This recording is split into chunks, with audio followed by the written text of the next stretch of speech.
Oshinoko, après la diffusion de seulement un épisode, est devenu l'anime le mieux noté de My Anime List et il l'est toujours. Ce qui n'est pas sans rappeler ce qui s'était passé pour la saison 3 de Kaguya-sama du même auteur, aka Akasaka. Certains le considèrent déjà comme le meilleur animé de la saison, voire même de l'année. Les lecteurs du manga ne cessent de chanter les louanges de cette œuvre.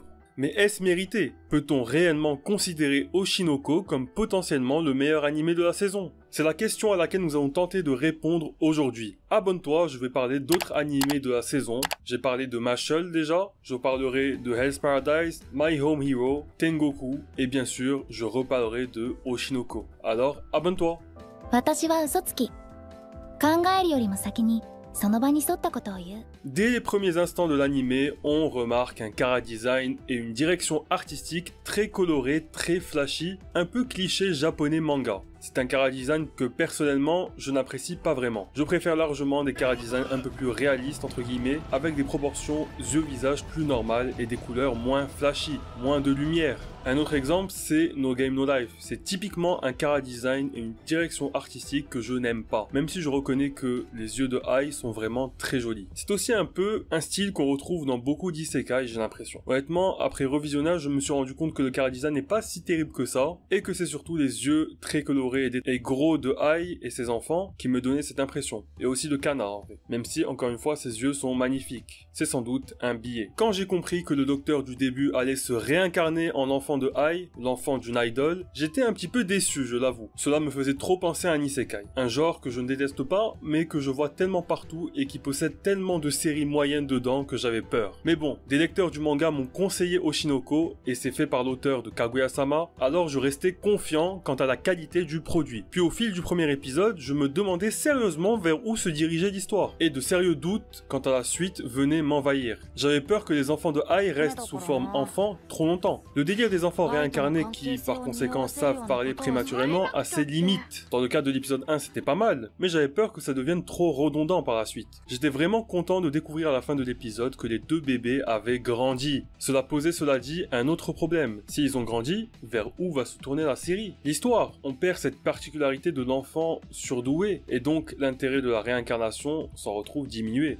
Bien entendu, la réincarnation sert aussi au scénario puisque c'est du fait de la réincarnation que le fils décide de retrouver son père pour venger sa mère, car il pense qu'il est lié à son meurtre. Mais c'est tout? Une réincarnation d'un mec de plus de 30 ans juste pour ça? Pour moi, pour que la réincarnation soit pleinement justifiée, il faut plus de liens avec le passé. Par exemple, que le père biologique de Aqua ait aussi un lien avec lui, avec le docteur, quand il était adulte. Ou encore que Ruby retrouve sa mère de sa vie d'avant. Ruby est celle dont la réincarnation est la moins intéressante. C'était juste une fan de Ai qui se réincarne et peut vivre la vie qu'elle n'a pas vécue durant sa première vie. Comme elle avait 8 ans en grandissant, elle a rapidement rattrapé l'écart d'intelligence, de maturité, là où Aqua a quand même son expérience d'adulte.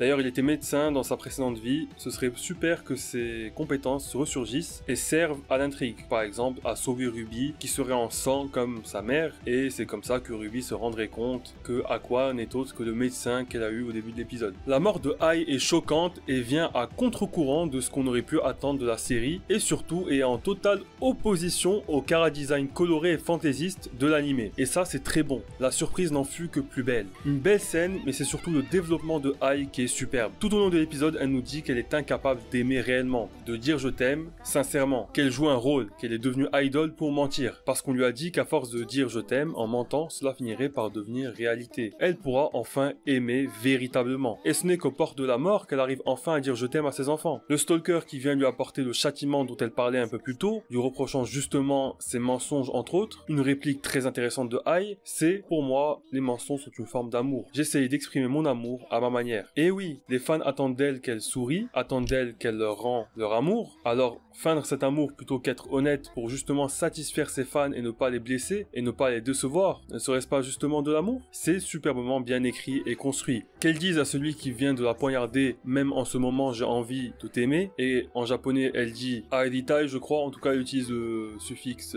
tai, plutôt que Aishiteru Oshi, qui voudrait dire je veux t'aimer. Le tai, c'est plutôt qu'elle a envie vraiment d'avoir la volonté de l'aimer, un peu comme Robin et son Ikitai, ou Ikite, c'est pareil, dans One Piece. Alors que Ace, lui, il avait dit Ikite Hoshi. Voilà, c'est très différent. Enfin, il y a une nuance, quoi. Faire l'effort de se rappeler le nom de ses fans, garder précieusement leurs cadeaux, ça aussi, c'est une forme d'amour. Elle veut sincèrement aimer ses fans, elle fait donc tous les signes d'amour possibles pour que cet amour devienne réel. Fake it until you make it, comme disent les Américains. Si on aligne tous les symptômes d'une maladie, est-ce qu'on a cette maladie?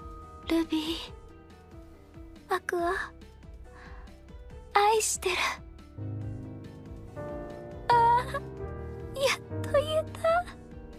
Gomen ne. Vraiment, la scène où elle dit je t'aime à ses enfants en affirmant que ce n'est définitivement pas un mensonge, c'était magistral. Le point culminant de l'épisode. Cela me rappelle la scène de Kiseiju Parasite avec Tomiko et le bébé. On comprend donc que ces enfants, que Ai a mis au monde, ne sont pas issus d'un amour. Cela nous intrigue encore plus sur l'identité du père et bien entendu les circonstances de la conception de ces enfants. De plus, sachez que son nom, Ai, signifie amour en japonais. J'aime bien la direction prise par la série après ce premier épisode, d'une durée exceptionnelle de 1h20, une durée selon moi nécessaire parce que si ça avait été découpé en 4 épisodes, je ne suis pas sûr que beaucoup auraient continué jusque là, surtout que c'est vraiment le prologue, l'histoire par la suite n'a rien à voir avec ce premier épisode. Au passage, j'aime beaucoup la relation entre Aqua et le vieux, dont j'ai oublié le nom. Quand il était enfant, j'aimais déjà bien leur relation et quand il a grandi, encore plus. D'ailleurs, qui est l'adulte dans l'histoire? Le vieux vit encore chez sa mère alors qu'il est quand même relativement âgé, tandis que le gosse est bien plus mûr à son âge puisqu'il est en réalité adulte. Et il lui fait la remarque. C'est plutôt marrant, leur relation est vraiment cool. J'ai beaucoup aimé que dans l'épisode 3, on ait le retour de Kana Arima, qu'elle ait changé depuis l'épisode de son caca nerveux en plein tournage, de sa jalousie envers Aqua. Maintenant, elle veut le ramener dans le monde de l'acting, et cette fois-ci, elle a changé, mais elle n'est plus respectée. Elle se fait marcher sur les pieds, c'est le prix à payer quand on devient si gentil. Aqua ne voulait pas devenir acteur malgré le souhait de sa mère, sans doute parce qu'il est convaincu que son exceptionnelle